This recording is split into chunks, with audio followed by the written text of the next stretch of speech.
जो मैंने खुद को ही समझने को गंभीरता पूर्वक लिया है वो कोई ले ही नहीं सकता, क्योंकि दो में से सिर्फ एक को ही संपूर्ण तौर पर गंभीर लेने का ही विकल्प है।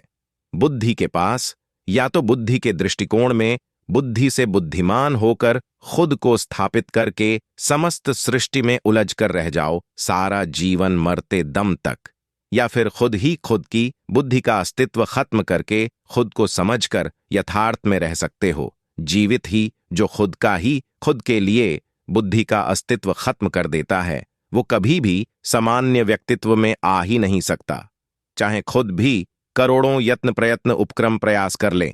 क्योंकि बुद्धि के दृष्टिकोण से बुद्धि से निकलने विकल्प है, पर दोबारा बुद्धि के दृष्टिकोण में आने का विकल्प है ही नहीं, क्योंकि बुद्धिहीन हो चुका होता है फिर बुद्धि से नहीं, हमेशा हृदय के भाव निगाहों से व्यक्त करने से ही जीता है और बुद्धि वाले लोगों से हमेशा हार जाता है। बुद्धि से बुद्धिमान होने पर सरल सहजता आलोप हो जाती है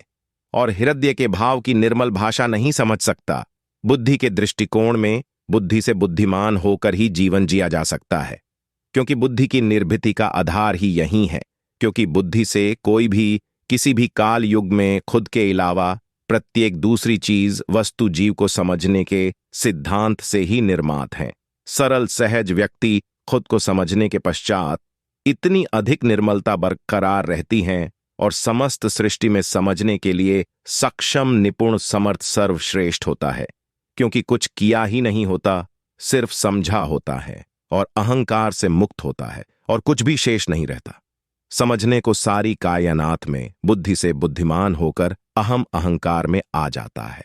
क्योंकि बहुत कुछ किया होता है, कृत संकल्प विकल्प सोच विचार चिंतन मनन कृत के अहम का ही अहंकार होना संभव है। अतीत की सर्वश्रेष्ठ विभूतियों का बहुत अधिक अध्ययन किया है, जो खुद को ही नहीं समझ पाई और खुद ही खुद के परिचय से ही अपरिचित रही।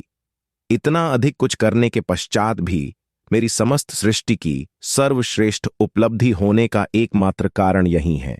कि मैं प्रथम चरण में ही खुद को समझने के नजरिए से ही था, जिसके लिए बिल्कुल बुद्धि के दृष्टिकोण से ही हटना प्रथम चरण में ही आता है। जैसे बुद्धि के दृष्टिकोण से बुद्धि से बुद्धिमान होकर ज्ञान विज्ञान ध्यान भक्ति भाव में एक बार उलझन दोबारा सरल सहजता में नहीं आ सकता,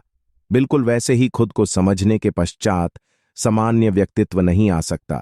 मैं कभी भी एक पल के लिए भी खुद के लिए ही नहीं सोच सकता,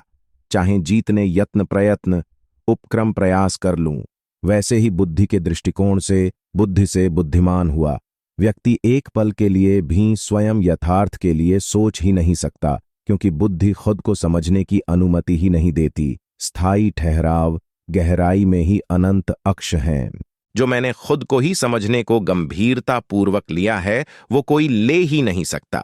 क्योंकि दो में से सिर्फ एक को ही संपूर्ण तौर पर गंभीर लेने का ही विकल्प है।